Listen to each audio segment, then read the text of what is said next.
हाँ गिरता बेलोर दरिया जैसन चल गइलु छोड़ हर जाई जैसन।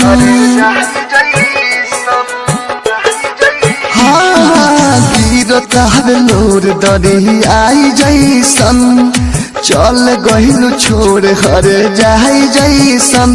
तोहर याद में हथवा जाला बतानी हो, याद में अपन हथवा जाला बतानी हो। मिल तोहरा से नहीं हो रे मैं बतानी हो, मिल तोहरा से नहीं हो रे मैं बतानी हो। दिल पे चोट खाए बैठे हैं फिर भी उनके वापस आने की आस लगाए बैठे हैं। ना जाने वो किस गली से आएंगे, ना जाने वो किस गली से आएंगे, इसलिए हर गली को फूलों से सजाए बैठे हैं, सजाए बैठे हैं।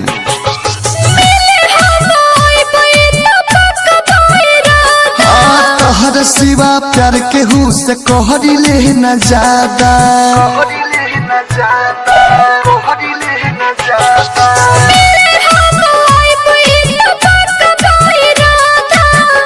सिवा प्यार के हूँ से कोहरी ले न ज्यादा। तोहरे असरी में जिंदगी बीता बतानी हो, तोहरे असरी में जिंदगी बीता बतानी हो।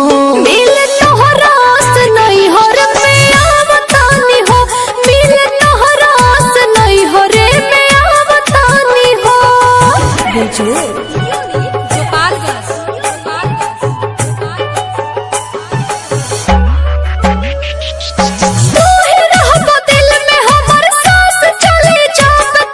तोहरे चक्कर में हम कुंवर बहनी अब तक,